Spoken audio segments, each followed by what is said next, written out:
Charles, les gens se plaignent de ne jamais savoir à quel moment il faut acheter de l'or. Pouvez-vous les éclairer? Ah oui, oui, oui, complètement. Alors en fait, c'est finalement une question qui est très récurrente, mais qui est assez simple. La réponse, elle va être valable pour l'or, mais elle va être valable pour les actions, elle va être valable pour l'immobilier, bon, elle va être valable pour à peu près tout. Dans une autre vie, j'étais banquier. Une chose très simple que j'ai constatée en travaillant à la banque, c'est que seules personnes qui gagnaient vraiment de l'argent avec les actions étaient en général des seniors assez reculés en âge. Donc c'était vraiment parmi les plus anciens des clients. Et c'était des gens qui achetaient tous les mois ou tous les ans toujours les mêmes actions. Typiquement, c'est le petit grand-père qui achète de l'air liquide depuis les années 50. Et lui, ça fait 50 ans ou 60 ans que tous les ans, il achète des actions air liquide. Qu'il neige, qu'il pleuve, qu'il vente, qu'il y ait des bourrasques sur les marchés financiers ou qu'il n'y en ait pas, il achète des actions air liquide. Évidemment, air liquide il y a 50 ans, ça ne vaut plus du tout la même chose aujourd'hui.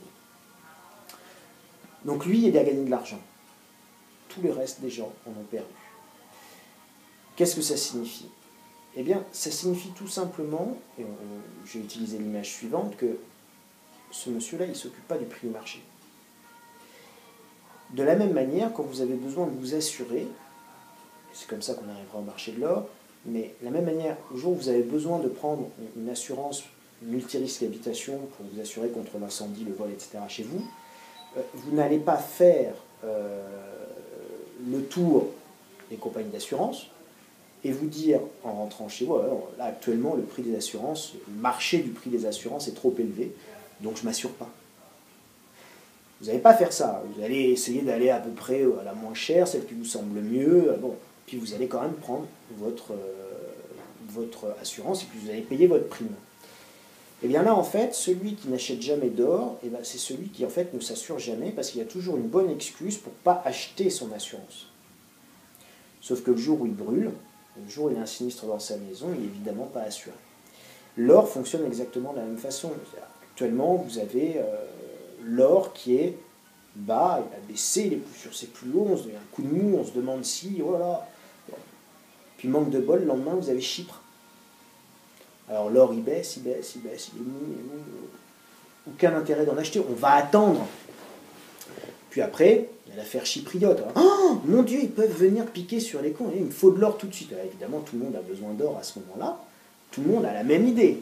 Alors là, vous allez payer votre prime d'assurance beaucoup plus cher, puisque tout le monde l'avait au même moment, donc les prix montent. Il ne faut pas raisonner comme ça. Vous avez un patrimoine. Et puis ce patrimoine, vous avez des convictions. Et c'est pourquoi je veux acheter de l'or.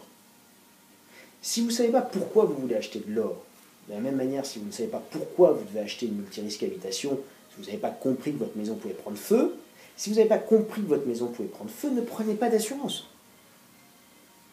Et bien, si vous ne comprenez pas que votre patrimoine peut être saisi, peut être spolié, que la monnaie peut valoir plus rien, qu'il peut y avoir de l'hyperinflation, qu'il peut y avoir une faillite des États, si vous n'avez pas compris ça, n'achetez pas d'or. Mais si vous l'avez compris, et que ce sont des risques que vous êtes listés, le patrimoine peut prendre feu, peut être inondé, peut être volé, peut être cambriolé. D'accord ? Si vous avez fait cette liste-là, vous êtes conscient des risques qu'il y a sur votre patrimoine, à ce moment-là, vous allez vous assurer, donc vous allez acheter de l'or. Alors, votre or, achetez-le un petit peu tous les mois, ou achetez-le un petit peu tous les ans.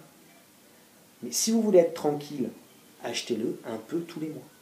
Et peu importe, et souvenez-vous de l'histoire du petit papy qui achète ses actions air liquide depuis la Deuxième Guerre mondiale, qu'il neige, qu'il pleuve, qu'il vente.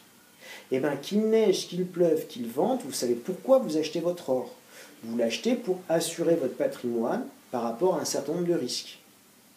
Et donc, vous allez acheter petit à petit votre or. Les jours où l'or est très haut, vous aurez un peu moins de pièces. Les jours où l'or sera plus haut, sera plus bas, vous aurez un peu plus de pièces pour la même somme.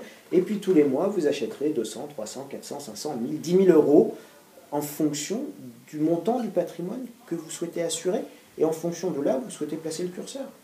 Vous avez aujourd'hui des gens qui sont 100% or. Je parle sur la partie financière. Hein.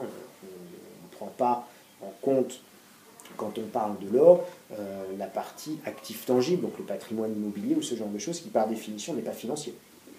Vous avez un appartement, c'est un appartement, une maison, c'est une maison. La banque peut faire faillite, à la limite ça vous arrange si vous avez un crédit, mais vous n'avez pas de... Enfin, la maison elle est là. D'accord ? Donc on parle des actifs financiers. Ces actifs financiers, certains les assurent à 100%, c'est-à-dire qu'en fait ils n'ont plus d'actifs financiers, ils ont que de l'or. Alors certains diront c'est jusqu'au boutiste. On peut dire c'est jusqu'au boutiste, on peut dire également que c'est une affaire de conviction. Si vous pensez qu'on va dans le mur et que ce système économique va s'effondrer, avoir 10% d'or, ça ne sera jamais assez, puisque vous allez perdre 90% du reste. Donc c'est stupide d'avoir que 10% d'or. Mais si vous pensez que ce système ne va pas s'effondrer, avoir 100% d'or est tout aussi stupide. Donc à vous de vous forger vos convictions et de voir où vous mettez le curseur.